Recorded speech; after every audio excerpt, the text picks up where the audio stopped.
आज की इस वीडियो में हम डिस्कस करेंगे क्वेश्चन नंबर 4-116-114 जिसमें हमें सवाल में दिया गया है कि the tractor shovel carries a 1500 kg load of soil having a center of mass at G. Compute the forces developed in the hydraulic cylinder I, J and BC due to this loading.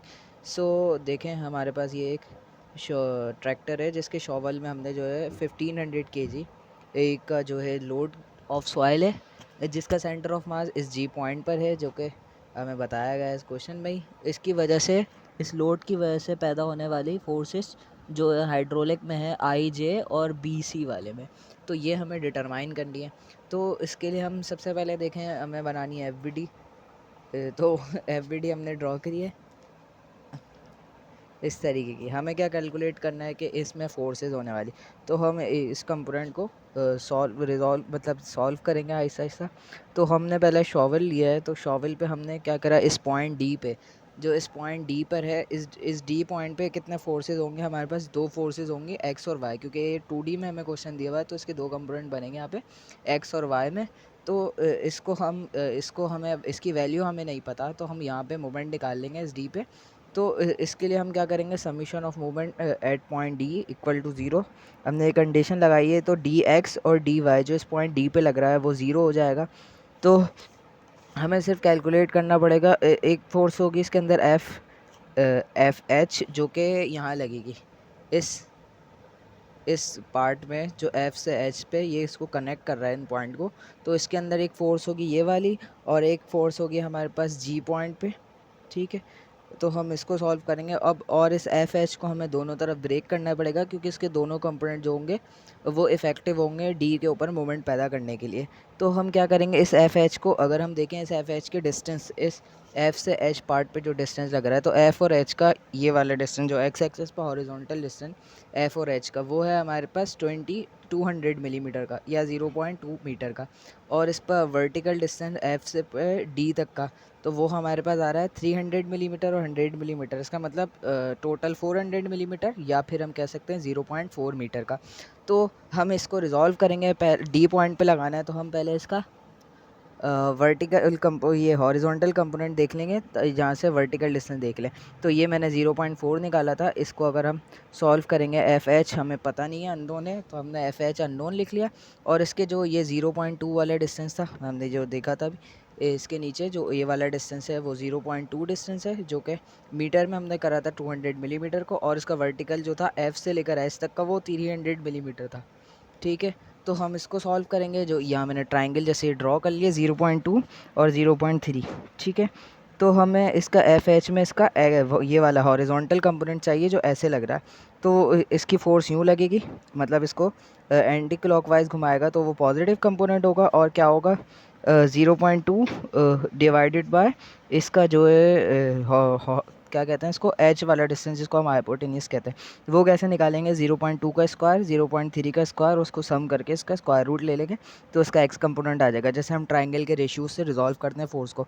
तो F H और multiply होगा 0.2 और divide में horizontal component के लिए 0.2 का square 0.3 का square, उसको स्क्वायर रूट में कर दिया, ठीक है। अब इसका डिस्टेंस जो डी डिस्टेंस लगता है, जैसे मूवमेंट के लिए एफ इंटू डी होता है, तो डी के लिए हमें चाहिए इसका डिस्टेंस। अगर फोर्स ऐसे लग रही है हमारे पास, तो इसका डी पॉइंट से कितना डिस्टेंस है 0.4 मीटर में, जो हमने कन्वर्ट किया था 400 मिलीमीटर को, तो 0.4 आ गया। फिर इस बात करते हैं हम इस जी पॉइंट पे लगने वाली वेट की, जो लोड ऑफ सॉइल हमने शॉवल में गैदर किया था, उठाया था, उसका वजह से मोमेंट कितना होगा डी पे। तो देखें ये डाउनवर्ड लग रही है, ये इसको क्लॉकवाइज घुमाएगा, इसलिए इसका कंपोनेंट बनेगा नेगेटिव वाला, तो माइनस का साइन आ गया। अब जी का हमें लोड दिया हुआ था कितना, 500 kg दिया हुआ था, जो कि क्वेश्चन में मेंशन था। तो 500 kg ये बताया गया है, 500 kg लोड ऑफ सॉइल। तो इसको हमने जो है 9.81 से मल्टीप्लाई किया, तो हमारे पास वेट आ गई जो कि एक फोर्स है। तो इसको हमने मल्टीप्लाई करा इसका डिस्टेंस जो इसके दरमियान है डी के, ये डिस्टेंस 0.4 है, जो इस जी और इस पॉइंट डी के दरमियान है, दोनों 200 मिलीमीटर के, तो हो गया 0.4 मीटर का। तो ये डिस्टेंस ऐसे आ गया। अब बात करते हैं इसका, अभी हमने हॉरिजॉन्टल कंपोनेंट लिया था इस एफ फोर्स जो एफ एच से लग रही थी, इसका अब हम वर्टिकल कंपोनेंट अगर देखें तो इसका वर्टिकल कंपोनेंट कैसे होगा, ऐसे, जो कि इसको फिर घुमाएगा एंटी क्लॉकवाइज इसलिए पॉजिटिव आ गया, एफ एच आ गया। और वर्टिकल के लिए कौन सा रेशियो 0.3 डिवाइड में फिर हॉरिजॉन्टल कंपोनेंट, तो हॉरिजॉन्टल के हमने फिर वो स्क्वायर रूट ले लिया और इसको मल्टीप्लाई करना है इस पॉइंट के दरमियान डिस्टेंस जो 0.2 था। यहाँ मैंने मेंशन किया इस पॉइंट से एफ से लेकर इस डी तक का डिस्टेंस, इस पॉइंट एफ से लेकर इस डी तक का डिस्टेंस हमें 0.2 मीटर दिया हुआ है। तो 0.2 से इसको इक्वेट कर दिया हमने 0 के, तो यहाँ से हमारे पास आ गया एफ एच आ गया। ये क्यों निकाला, क्योंकि इससे मदद से हमें आई जे और बी सी हाइड्रोलिक वाली फॉर्म मिल सकती है। अब क्या करेंगे, हम मोमेंट अबाउट ए जो कि इस फोर्स में है, इसमें हम अप्लाई करेंगे। इस पॉइंट ए को अगर हम देखें, ये पॉइंट हमारे पास एक यहाँ पे, क्योंकि ये भी जो है एक पिन सपोर्ट है, तो यहाँ पे भी दो रिएक्शन हो जाएंगे ए एक्स और ए वाई। यहाँ पे इसलिए करा है ताकि ये मोमेंट इसकी वजह से होने वाला मोमेंट इन पॉइंट पे ज़ीरो हो जाए, क्योंकि फोर्स इसी से पास हो जाएगी। तो ये हमारे पास ज़ीरो हो जाएगा, तो हम इसको नेगलेक्ट कर देंगे और हमारे पास क्या बचेगी, फोर्स एफ बी सी जो कि हाइड्रोलिक में लग रही है, ये वाले इसको कैलकुलेट करने के लिए। और कौन सी फोर्स हमारे इफेक्टिव होगी यहाँ पे, जी वाले पॉइंट की, जो कि है ग्रेविटी वाले। ठीक है, ये जी वाले पॉइंट, ये जो जी वाला पॉइंट है, ठीक है, तो हम इसको कैलकुलेट करेंगे। तो ये हमारे पास इनका डिस्टेंस एफ बी सी का हमें फोर्स पता नहीं है, इसका डिस्टेंस 0.35 मीटर है, जो कि यहाँ हमें गिवन दिया है 350 मिलीमीटर का, पॉइंट ए और बी सी के डिस्टेंस। तो ये हमारे पास 0.35 पता है, ये घुमाएगा एंटी क्लॉकवाइज, तो इसलिए यहाँ पे आ गया पॉजिटिव का F B C multiply by 0.35। और फिर हमने वेट को देखा था जो कि इसको नेगेटिव घुमाएगा, एंटी क्लॉकवाइज घुमाएगा, इसलिए नेगेटिव बनेगा, तो इसलिए 4905 न्यूटन आ गया। और इन दोनों के दरमियान डिस्टेंस 1.1 का है। अगर हम पूरा कैलकुलेट करें यहाँ से 200 ये हो गया हमारे पास 0.4, और फिर ये 100 हो गया हमारे पास 0.5, क्योंकि ये दोनों 50-50 के। और फिर ये 400 और ये 6, फिर ये 200, 400 और 600, 700 और ये 1100, तो 1.1 मीटर हो गया। तो इसको जब हम सॉल्व करेंगे तो यहाँ से एफ बी सी हमारे पास आ जाएगा 15,415.7 न्यूटन। सही, तो यहाँ से हमारे पास एफ बी सी मिल गई जो कि एक हाइड्रोलिक है। अब हमें एफ आई जे चाहिए, उसके लिए हम क्या करेंगे, ये जो हमारे पास पीस है, ये एफ और एच के बाद जो कनेक्ट हो रहा है, एच ई और जे पॉइंट वाला, इसको लेंगे और इसकी मदद से इस जे और आई वाली फोर्स को कैलकुलेट करेंगे। तो इस पीस को मैंने अगेन ड्रॉ कर लिया आगे जाके। एफ एच हमने निकाली थी जब, क्योंकि हमने ये फोर्स ली थी हमने इस तरफ की डायरेक्शन में, मतलब अपवर्ड डायरेक्शन, तो इसके अपोजिट डायरेक्शन में हमने इस पीस को कैलकुलेट करते हैं, क्योंकि इसकी इक्विलिब्रियम में रख लिया, इसलिए साइन इसकी हमने अपोजिट कर दी। रेशियो वही 0.2 और 0.3 है। एफ एच का मैग्नीट्यूड भी फोर्स का सेम ही हो जाएगा। ठीक है, अब ये एफ आई जे हमारे पास परपेंडिकुलर है इस पॉइंट से, इस पीस के परपेंडिकुलर होगी, जो कि हमें यहाँ पे एक साइन भी बना के दिया है इन्होंने ऐसे करके। तो ये हमारे पास यहाँ से फोर्स कैलकुलेट देखेंगे, परपेंडिकुलर है, इनके दरमियान हमें एंगल बताया, जैसे यहाँ पे इसका एंगल यहाँ से 30 डिग्री है, तो ये एंगल भी 30 होगा, ये एंगल हमें 30 बताया है। सही, तो ये एंगल भी 30 होगा, और ये एंगल हमारे पास अगर हम देखें ये एंगल भी 30 होगा, तो ये एंगल 30, 30, 60, और ये एंगल हमारे पास 30, तो ये एंगल भी हमारे पास 30 निकल आएगा। हम इसको सॉल्व करेंगे तो हमें पता हो जाएगा। तो ये रेशियो हमने इस पे लगाया, इसके उसको कैलकुलेट करने का। अगर हम मोमेंट ई पे निकालें तो हमारे पास क्या होगा, ई पे कोई फोर्स होगी नहीं, क्योंकि ये भी पॉइंट पिन सपोर्ट है, तो इस वजह से इसके मोमेंट ज़ीरो हो जाएंगे, ई एक्स ई वाई जो भी होंगे। तो हमें कैलकुलेट करने यहाँ से एफ आई जे को, तो ये हमें पता है एंगल 30 डिग्री का जो हमें बताया था यहाँ पे रेशियो में। इसको मैंने ज़्यादा नहीं देखा, सिर्फ हमने इसको ट्राइंगल को सॉल्व करा। अभी हमें चाहिए एफ से फोर्स जो एफ एच से लग रही थी, दो दफ़ा एफ है इसलिए। तो इसका हमने देखा वर्टिकल कंपोनेंट जो ई के पास डिस्टेंस कितना 0.05 और 0.05 के दो डिस्टेंस हैं जो 50-50 मिलीमीटर के इन्होंने यहाँ मेंशन करें।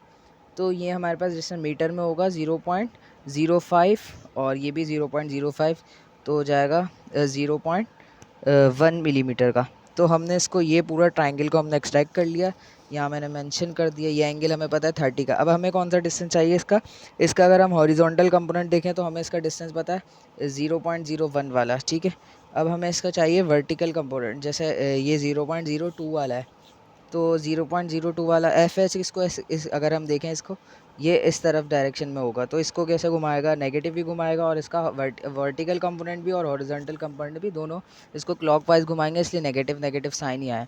एफ आई जे सिर्फ इसको पॉजिटिव घुमाएगा, इसलिए एफ आई जे के साथ पॉजिटिव है। अच्छा 0.3 है, तो इसका 0.3 मतलब इसका ये वाला कंपोनेंट ले रहे हैं हम वर्टिकल, और डिवाइड में इसके साथ वही हॉरिजॉन्टल कंपोनेंट आएगा, इसलिए ये आ गया। और इसके साथ आ जाएगा 0.05 और ये 0.1 होगा, सॉरी। तो यहाँ पे 0.1 आ गया, क्योंकि इन दोनों डिस्टेंस को प्लस कर दिया, ये ई से लेकर इस पॉइंट तक का परपेंडिकुलर डिस्टेंस, क्योंकि एफ आपको पता है फोर्स क्या है, एक फोर्स एक स्लाइडिंग वेक्टर है। तो यहाँ पे भी अगर हम देखें इसके वर्टिकल कंपोनेंट को, तो इन दोनों के दरमियान डिस्टेंस कितना है, 0.01, इसलिए यहाँ पे 0.01 आएगा। कैलकुलेशन सही होगी वैसे।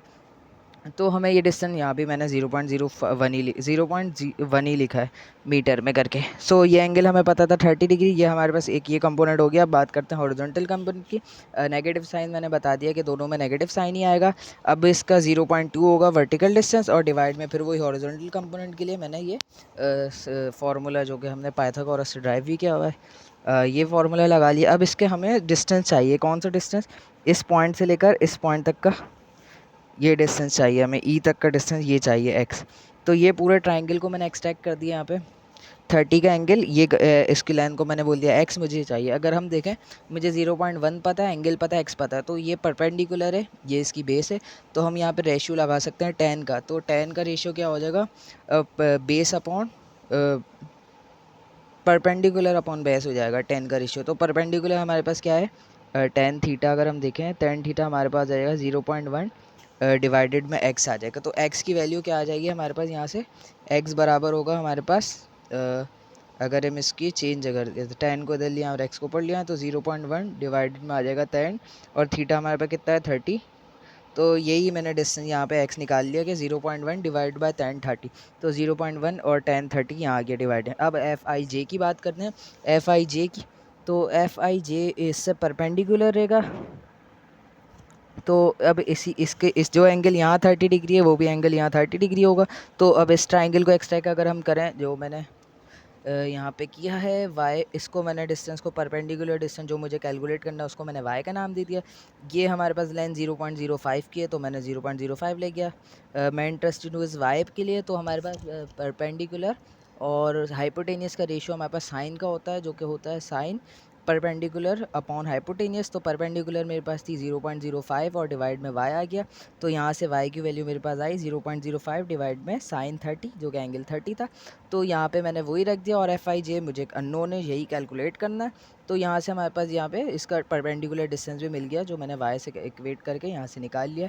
तो एफ आई जे यहाँ से अननोन है मेरे पास। एफ एच जो मैंने यहाँ से निकाला था, वो मैंने इस इक्वेशन में प्लग किया, और यहाँ से मेरे पास आ गया एफ आई जे, जो कि 9059 न्यूटन का है। So that's all for this video, thank you.